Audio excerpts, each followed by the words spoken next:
Hi, it's Maria, and I'm doing another Forgiveness to Love video, and this is my life exposed here. And in today's video, I'm going to talk about the crimes that either I've experienced, that either I've witnessed, or that I know as a result of my family. And it really has been over the course of the last 25 years, if you can believe that. And sometimes I find that hard to believe.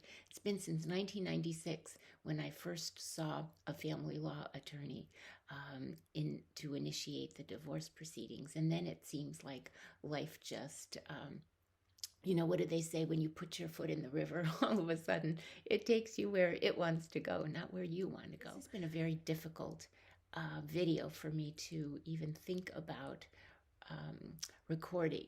And right when I was ready to push the start button, my eyes started tearing. I sneezed. I had this coughing jag. So there's probably a lot of energy that doesn't want me to put this out. And yet I know that this is something that can help a lot of people. And I want to share why I'm sharing this info actually with you.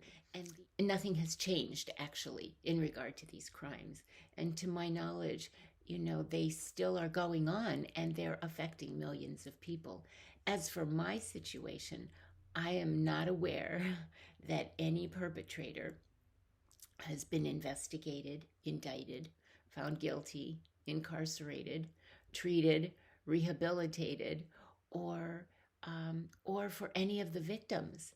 Have there been any apologies, restitution of any sort, or abatement of any criminal activity, including the physical and psychological torture that would allow individuals to become whole again after having experienced sheer torture, really.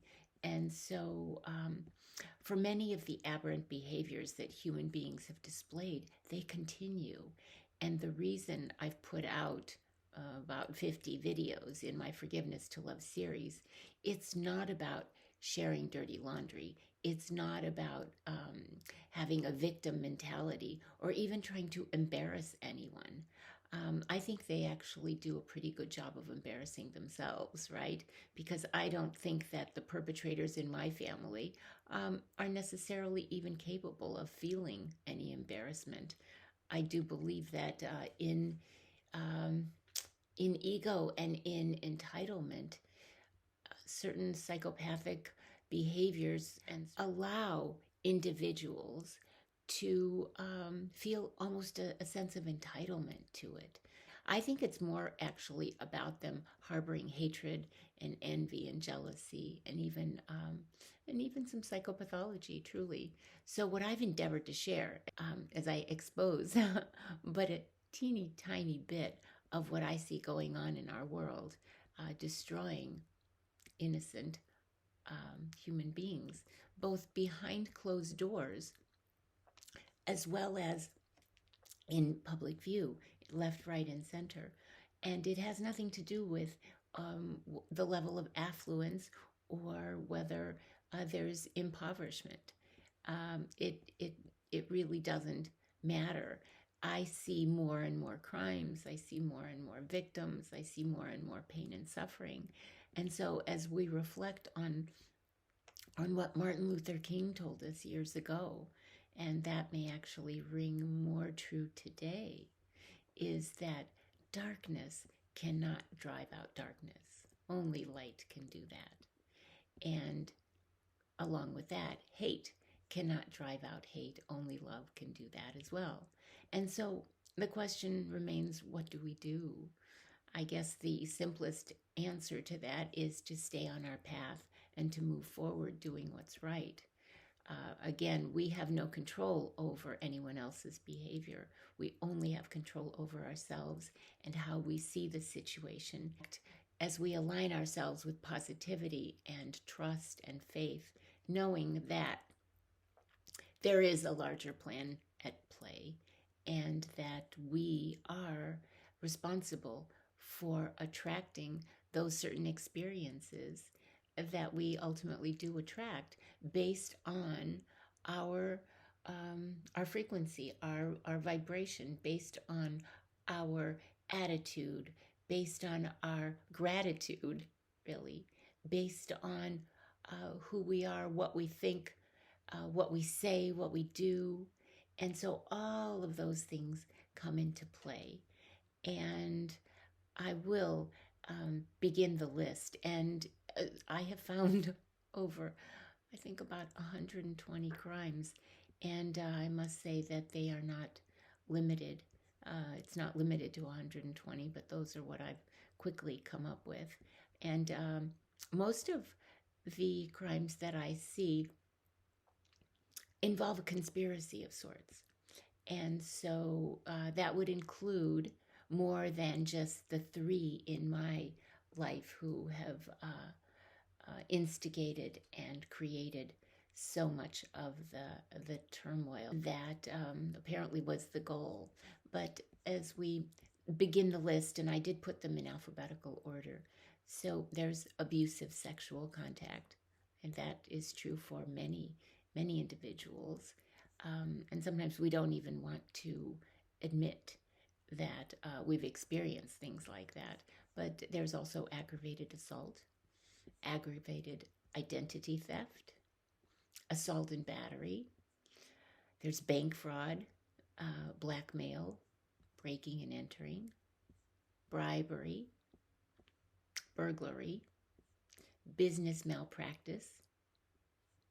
And remember, I had to sit and think of so many of the things that I witnessed and I saw and I observed and I felt and I was told and I experienced. And as I was really in disbelief, actually, when I looked at the 120 or so crimes. I found it appalling on one end, on one level, and on another level, I really pitied the people that were involved in this, because how lost must someone be in order to be committing these crimes? And that's really what affected me more than anything, truly. So after business malpractice, buying, receiving, or possessing stolen property. Yes, there was a lot of stolen property. There were carjackings, accidents, or other motor vehicle incidents to thieve personal property and seriously injure passengers and others. So that's not exactly a crime that you would find in the legal dictionary or somewhere, but in criminal law book. Yet I just tried to explain it in the best way I knew how. Along with that, there was certification of checks, which is fraud, child abuse, coercion, computer crimes, right? Concealment of assets, continuing a criminal enterprise, conveying false information. And then, of course, there was copyright fraud. And so I go back to Martin Luther King because he is such an inspiration for this little Greek girl who actually spent some time growing up in Gary, Indiana, and was attended the pilot school for desegregation in the country. And it was called Horseman High School, and I was in 7th grade. And all of a sudden, in this very affluent neighborhood, 3 busloads of inner city children were bused to Horseman High School, junior high and high school. And it totally changed the dynamics of the school and of the neighborhood. And I think I've mentioned in one of my videos that, in fact, my father really wanted to send me to an Eastern boarding school. And I said, oh, no way, I'm not leaving home. And then he said, okay, well, I'll send you to St. Mary's of Notre Dame, because that was just about an hour away. And I said, no, I'm going to stay. And so I finished out that year there. And one of the Jackson brothers, I guess, was even in my music class. I was told that, but I didn't know him at the time anyway. It was somebody named Tito.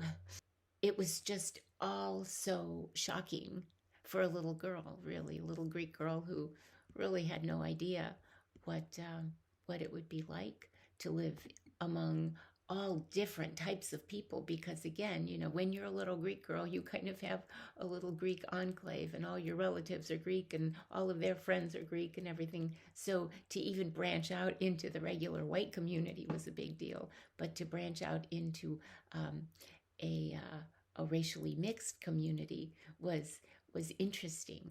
And yet it was an experience that I really, really appreciated having gone through, because I learned so very much. And so, anyway, when I think of Martin Luther King, because he's always been one of my heroes, I think of the one quote where he says, let us not seek to satisfy our thirst for freedom by drinking from the cup of bitterness and hatred. And I think that really encapsulates so much of what my message to you here is about all of these crimes. Because as we continue on the list, and then I'll do a little narrative later, but counterfeiting, credit and debit card fraud, crimes aboard aircraft, criminal damage, criminal infringement of a copyright, cruelty to children, cyber crimes, date rape, yes, defamation, to deprive or sabotage legal representation. And my father and I went to see several attorneys. And at one point, I had actually interviewed 12 different attorneys. And then, and none would take my case. And then this year, when I was living in California and I came to Florida to see what I could do about the estate, I spoke with probably at least another dozen or so. And the same thing held true. They weren't allowed, they said they weren't allowed to involve themselves in my case. So I'm not really sure. I know that so many things have been hidden, and so much of it will all come to light, and it will make sense. It's just that now in the nebula, it doesn't make sense to me. The deprivation and sabotage of medical care, which I've spoken of at length on some of my videos. We so desperately want to believe, right, that our physicians are of integrity, and that they care and they do their best when dealing and potentially treating us. But in the videos that I shared, I showed that my experience actually had been one of despair, and shockingly, quite the contrary from what I and most others expect to be true. And so the Martin Luther King quote that I love here is, "Out of the mountain of despair, a stone of hope." And I think that's just beautiful, because we do need to be able to trust our providers, be it in any situation, whether it's a tax attorney, or whether it's a CPA, or whether it's an electrician, or whether it's a plumber. We need to be able to trust those whom we engage to help us, right? Everyone has a skill of some sort, and many use that skill in their vocation. And so therefore, whoever hires them expects that level of professionalism. And we certainly do expect that of our physicians and our dentists and our nurses and anyone in medical care and healthcare, and also within the legal community as well. And so the other crimes that I've seen, I'll tell you more: disclosure of confidential information, domestic violence, drug trafficking and possession, elder fraud.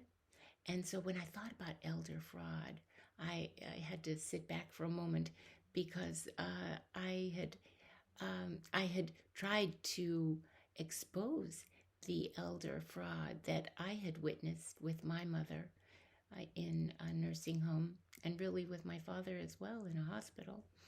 And it it hurt me so much to see them so vulnerable. And so then Martin Luther King quote that came to my mind was, there can be no deep disappointment where there is no deep love. And so when we love, then we can experience the gamut of emotions.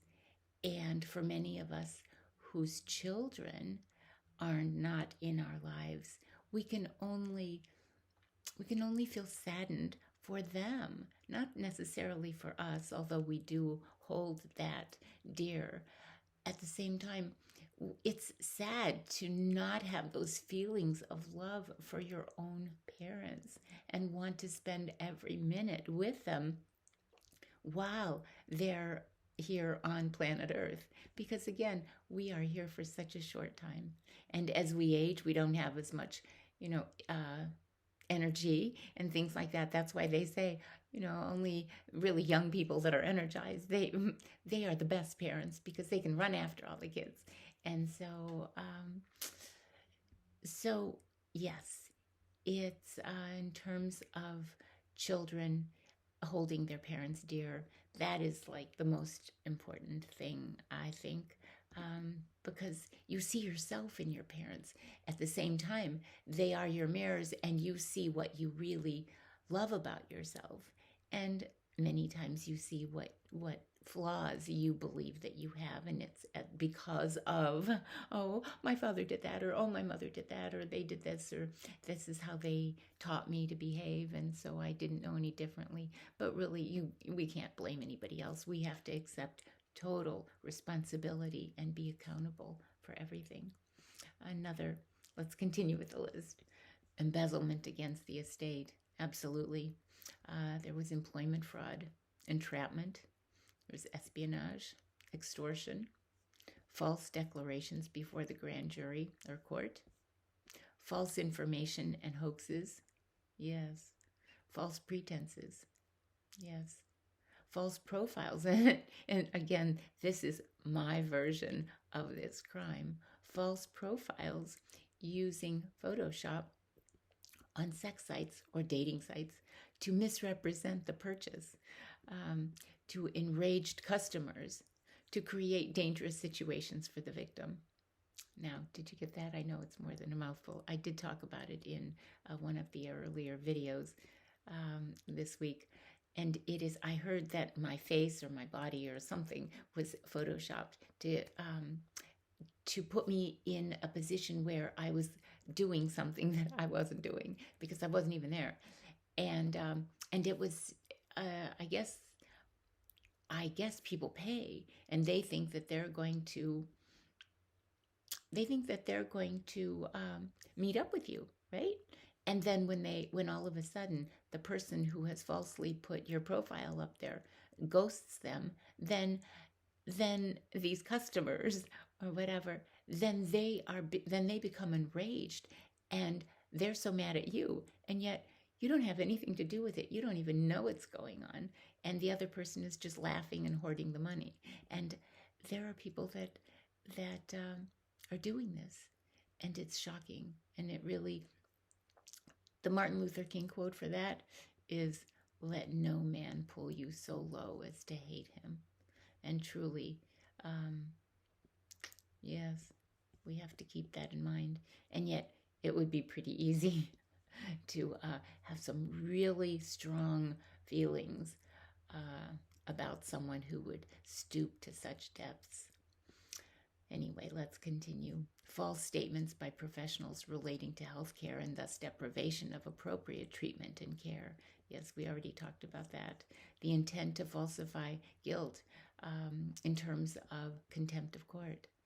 And so financial transactions with foreign governments, forgery, fraudulent activity in connection with electronic mail. Oh, many of us have had more than our share of that. We have all kinds of people saying they're us on the computers that they've hacked into. And I don't know what kind of messages they're sending or receiving, but they're not coming from me. And so there's following, stalking, surveying, and harassing, and then fraud against the government and gang stalking. And when we talk about gang stalking, there's the quote that I just love is nothing in all the world is more dangerous than sincere ignorance and conscientious stupidity. And I say that because of the flying monkey theme, where people are approached, people are enticed, people are lured to take money to do these crimes of whatever the people in charge, my family, the ones that are paying and recruiting actually. And these people don't have any clue what they're doing. And they don't know me, they don't know others who are in my position, and yet for some money, people do all kinds of things, right? And they have really no concept of the damage that they do and how they hurt innocent people, even when they've been fed just a bunch of lies about us. And so eventually the truth will come out. In the meantime, it's painful for everyone, because as they actually somewhere deep inside, they've got to know that they don't have all the facts, and that they are maliciously and deliberately causing pain to someone that they don't even know, just because they're getting paid to do so. You know, they probably think, at some point, I think they probably think that they're doing a good deed, actually, and yet nothing could be further from the truth. Hacking crimes of internet, phone, and computer. Yes, we know about that, right? Healthcare fraud, harassment, homestead fraud, influencing jurors, insider trading crimes, insurance fraud, intellectual property fraud, intent to commit kidnapping, intent to commit murder, intent to commit serious injury via a vehicle, a motor vehicle. And so when I think of Martin Luther King again, there's a quote, and it's violence is immoral because it thrives on hatred rather than love. And violence ends up defeating itself. It creates bitterness in the survivors and brutality in the destroyers. And that's so very true, isn't it? There's interstate domestic violence. There's intimidation. There's investment and security fraud. There's larceny, theft, legal malpractice. We spoke of business and medical malpractice. There's legal malpractice. There's libel, which is a form of defamation along with slander. There's lying under oath. Yes, that's a big one, isn't it? Mail fraud. Anyone interfering with U.S. mail is guilty of a felony, actually. Manslaughter, both voluntary and involuntary. Medical, healthcare fraud. So it's medical / healthcare fraud. Medical malpractice. Money laundering. Mortgage fraud. Murder. Yes. And although the quote is, true peace is not merely the absence of tension, it is the presence of justice. And although we might wonder now, how does that really relate? I guess from my vantage point, I realized that when people are obsessed to take money, to gain possessions, and that's all they're focused on is destruction and selfish, satisfying their own voracious appetites of greed and avarice, and when the ego is just so out of control, they won't stop, you see. And so my parents were sacrificed, and it was only after they were sacrificed that there was in some way, shape, or form that there was any type of justice, because they weren't able to stop the insanity while they were alive. And then they became vulnerable um, by their perpetrators, so that they wouldn't be able. They became defenseless. Really, is what the situation was. And so, until they were sacrificed, there really was no peace for them, and that is horrific. And there's obstruction of criminal investigations, right? And obstruction of justice, and officers failing to make reports, pedophilia, perjury. There's pirating of goods. There's poisoning of the food and water. And sometimes I really become very deeply saddened when I think of this, because I may visit 6 different grocery stores or whatever that are within a certain distance. And yet, when I realize that there has been this conspiracy in order to provide food that is unhealthy, the food that has been tampered, food that has that extra dose of pesticide or whatever, food that is spoiled. Um, when I realize that, I don't go to all those 6 grocery stores at the same time. So when they put something in one of those grocery stores, what happens to all the people who go and buy it? Or perhaps they, just use the GPS and they say, oh, she's going to this grocery store. Okay, pull out the pallet with all the stuff that she normally buys and put it there. I know that there is collateral damage. There has to be, and with the water supply for sure. And so that deeply, deeply saddens me that my situation would actually be responsible for anyone else becoming compromised in any way. There's product tampering, and that goes along the same lines.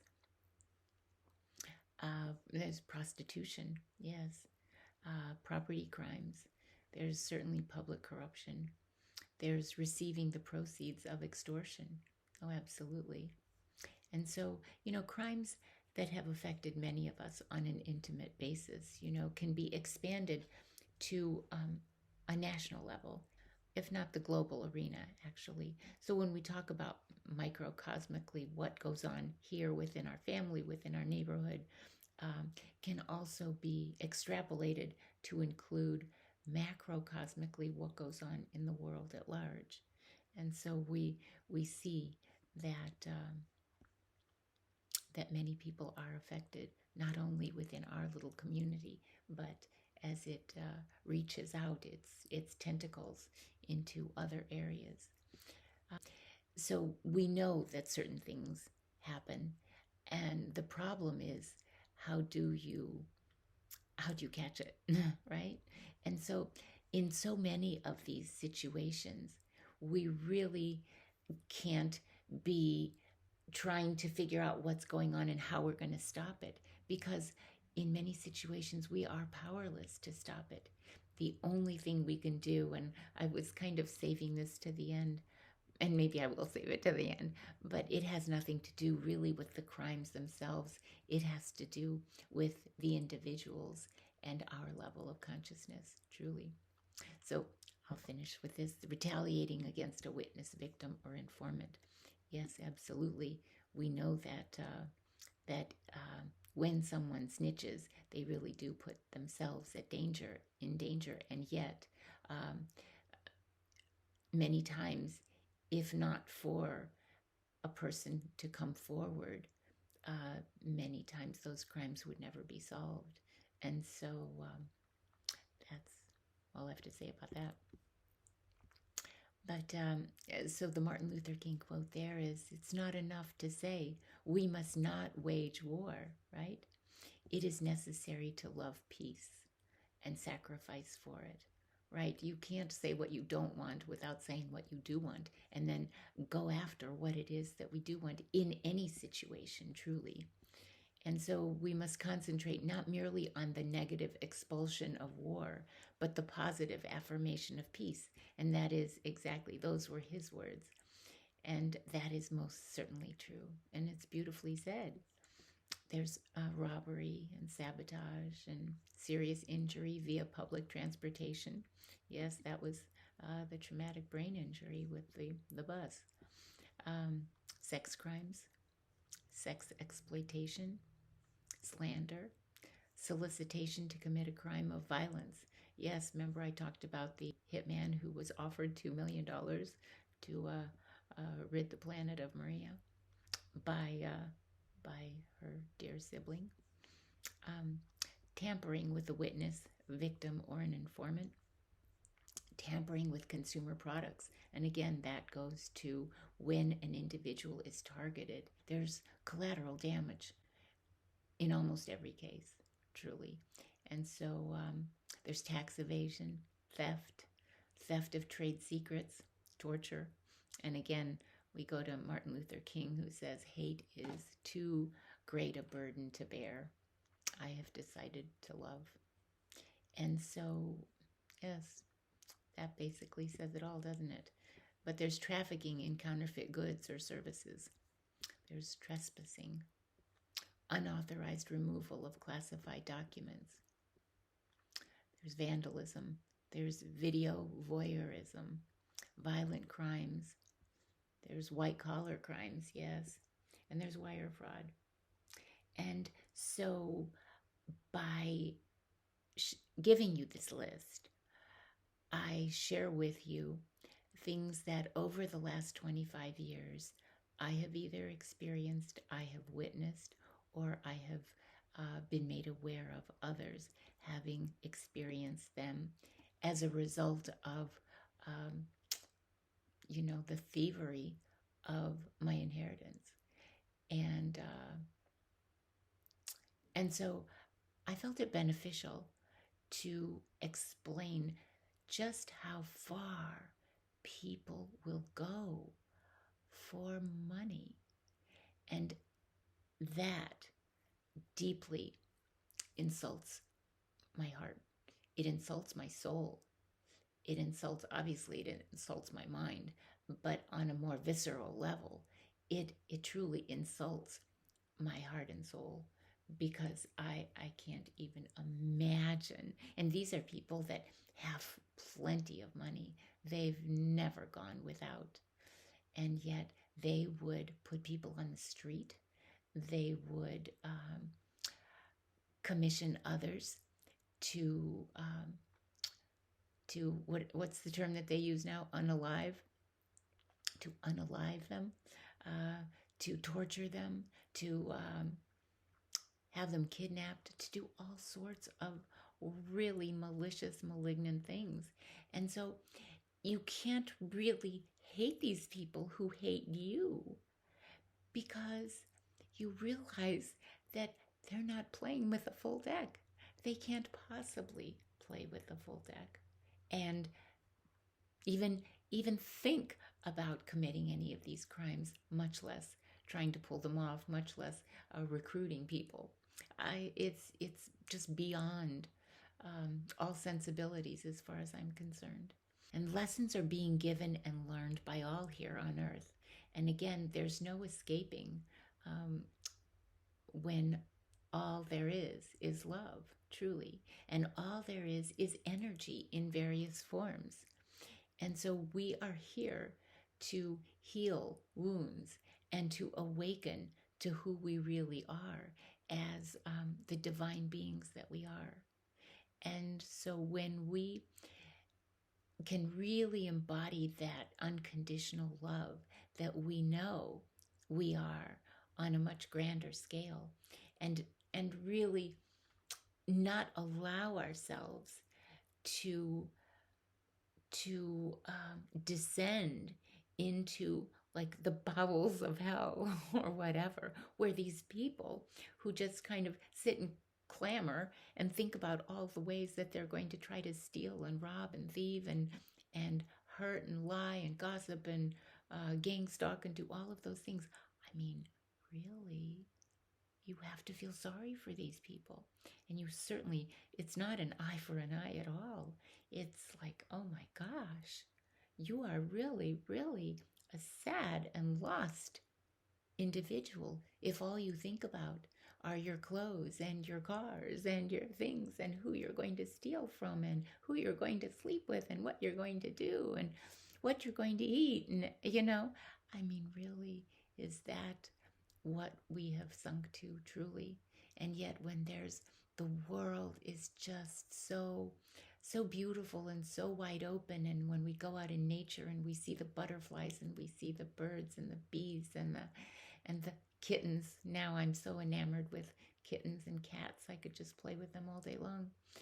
And so when we see that there is so much beauty around us, it this is when I get really emotional, because I think, my gosh, 120 crimes. People spent their lives, part of their lives, and it wasn't even a small part. It's been going on for 20 years. They have spent so much time trying to hurt me, trying to hurt others, trying to sabotage and malign and disrespect and gossip and all of that, just all that ridiculous stuff. And that's where they put their energy. And it truly is tragic. It truly is. And so for all human beings, here, there, everywhere, and all human beings who have been betrayed, remember, we really are here to learn to love ourselves. That's who we're here to love the most, first and foremost, despite what the world has told us or shown us. So it's incumbent that we put ourselves first in order to be able to care for others. So at times, we must accept, and this is a Martin Luther King quote, we must accept finite disappointment, but never infinite hope.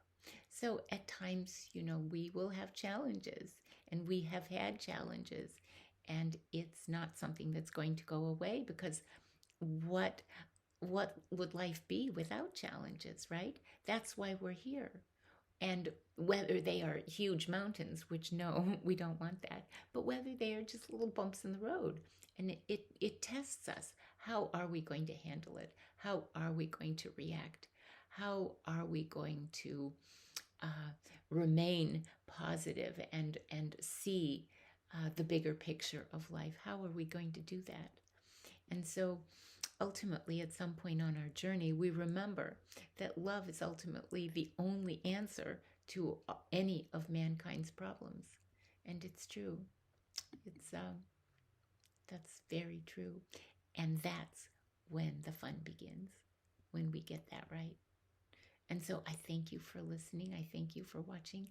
And I look forward to seeing you again tomorrow. I have another video in store for you, and I'm really excited about that.